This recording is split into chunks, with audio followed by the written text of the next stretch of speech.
दे रंग।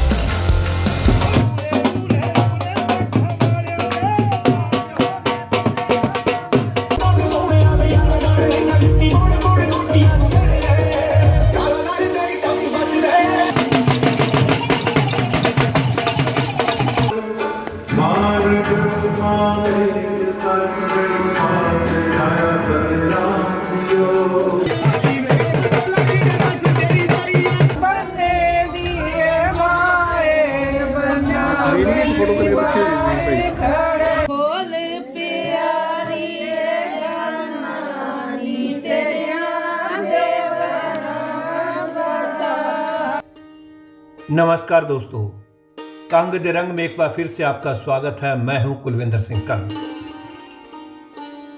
इस देश में विभिन्न धर्मों और जातियों में विवाह के अलग अलग रीति रिवाज होते हैं। इस एपिसोड में आज हम आपको सिख रीति से होने वाले विवाह समारोह में विभिन्न रस्में क्यों और कैसे निभाई जाती हैं इसके बारे में बताएंगे। पंजाबी शादी में 3-4 दिन तक उत्सव का माहौल होता है। शादी के दिन से पहले वाली रात में लड़के अथवा लड़की के ननिहाल पक्ष की ओर से जागो निकाली जाती है। यह परंपरा कबीलाई दौर से चली आ रही है।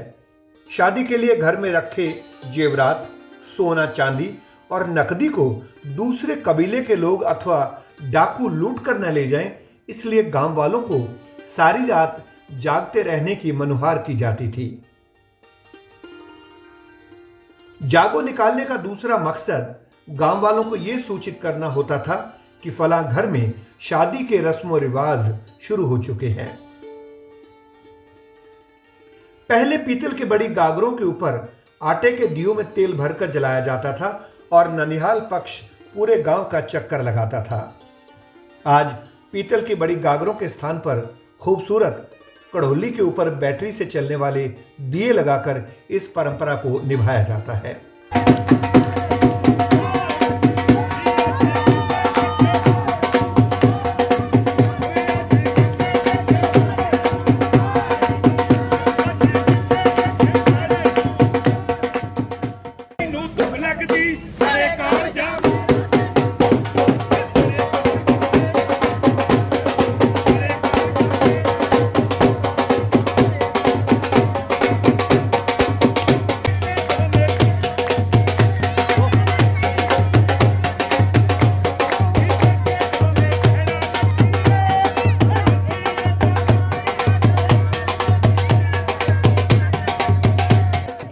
गांव का चक्कर लगाने के बाद जब जागो लौट के आती है तो पूरा परिवार खुशी में नाचता गाता है और सब लोग एक दूसरे को मज़ाहिया ताने देते हैं, जिसे पंजाबी में सिठनियां कहा जाता है। लो दर्जन कप मन जोत दी सस, मन जोत दी सस, ओए नाल ही सारा, लो नाल ही सारा, बीबी तुम भी कल्ले, बीबी हम भी कल्ले, तेरा दिल करवाना मेरा दिल पूरा कल्ले, तेरा दिल सरकराना मैं तू दिल पूरा कल्ले।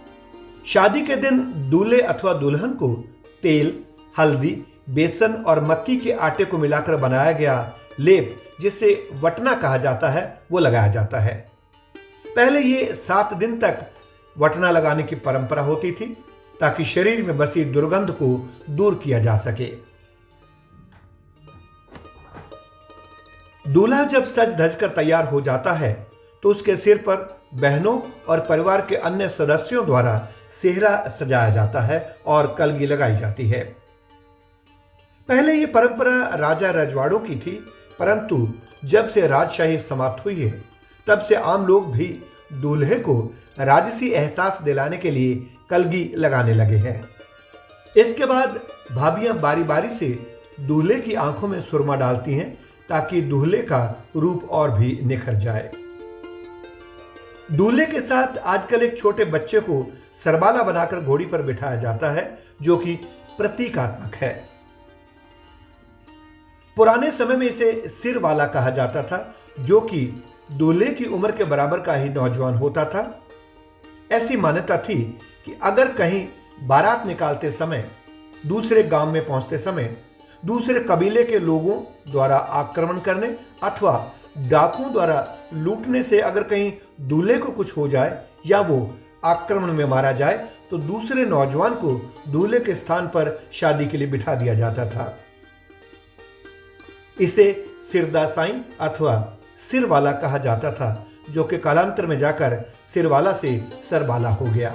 बारात की रवानगी से पहले दूल्हे और पूरी बारात के द्वारा स्थानीय गुरुद्वारे में मत्था भी टेका जाता है। उसके बाद बारात बैंक्वेट हॉल में पहुंचती है। दुल्हन की सहेलियां और बहनें नेग लेने के लिए दूल्हे का रास्ता रोकती हैं, जिसे रिबन कटाई कहा जाता है।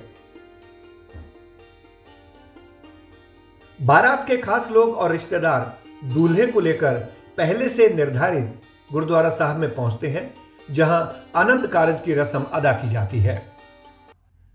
उसके बाद दुल्हन को लाया जाता है, जो कि श्री गुरु ग्रंथ साहब के सामने मत्था टेक कर दूल्हे के बराबर बाईं ओर बैठ जाती है। उसके पश्चात लड़की के पिताजी दूल्हे का पल्ला अपनी बेटी के हाथ में थमाते हैं, जिसका अर्थ होता है कि शादी के बाद लड़की की सारी जिम्मेवारियां अब लड़के को संभालनी होंगी। इसके बाद पाठी सिंह द्वारा एक एक करके 4 लावां पड़ी जाती हैं और प्रत्येक लाव के वाचन के बाद रागी सिंह उस लाव का गायन करते हैं और दूल्हा दुल्हन मत्था टेक कर खड़े होते हैं और श्री गुरु ग्रंथ साहब के चारों ओर क्लॉकवाइज चक्कर लगाते हैं और फिर मत्था टेक कर बैठ जाते हैं। यह रस्म 4 बार निभाई जाती है, जिसे 4 लावा कहा जाता है। पंजाब विश्वविद्यालय चंडीगढ़ में पंजाबी विभाग के प्रोफेसर डॉक्टर सरबजीत सिंह के अनुसार श्री गुरु ग्रंथ साहब के सम्मुख आनंद कारज की यह परंपरा पहली बार सन 1864 में मोगा के समीप गांव रोडे में नामधारी गुरु सतगुरु राम सिंह जी के द्वारा संपन्न करवाई गई थी। ज्ञानी स्वरूप सिंह कौशल की लिखी पुस्तक गुरु की साखियां में भी इस बात का उल्लेख मिलता है।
शादी के बाद दूल्हा दुल्हन को लेकर जब अपने घर पहुंचता है, तो दूल्हे की बहनें और दूसरी औरतें मिलकर उनका रास्ता रोकती हैं और नेग प्राप्त करके ही रास्ता छोड़ती हैं।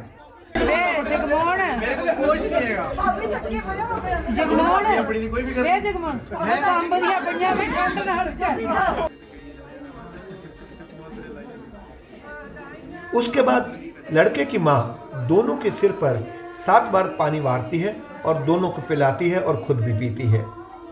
यह परंपरा भी बहुत पुरानी है, जहां पहले कहार डोली में बिठाकर दुल्हन को उसके ससुराल तक पहुंचाते थे। पर्दे में होने की वजह से दुल्हन को रास्ते में पानी नसीब नहीं होता था, इसलिए सबसे पहले दुल्हन को पानी पिलाने की रस्म अदा की जाती है।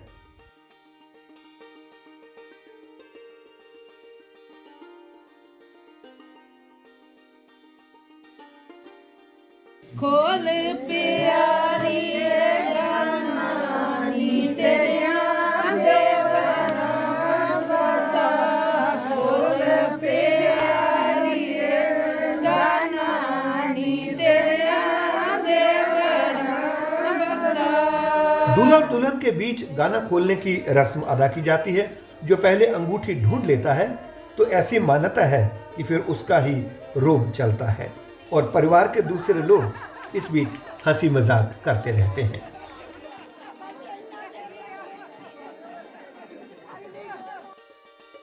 शादी संपन्न होने के बाद दूल्हे की तरफ से रिसेप्शन का आयोजन किया जाता है और जो लोग बारात में नहीं जा सके, पूरे शहर के लोग, गांव के लोगों को रिसेप्शन में आमंत्रित किया जाता है, जहां केक कटाई भी होती है और इसके अलावा दूसरी खुशियां मनाई जाती है। तो इस तरीके से पंजाबी सिख रीति से होने वाली शादी के बारे में हमने आपको बताया और इस एपिसोड में जगमोहन सिंह छीना और प्रितपाल कौर को हम उनके उज्जवल वैवाहिक जीवन की शुभकामनाएं देते हैं और आशा करते हैं कि वे प्रसन्नतापूर्वक अपना जीवन व्यतीत करेंगे। कंग दे रंग में आज बस इतना ही। कुलविंदर सिंह कंग को आज्ञा दीजिए। नमस्कार।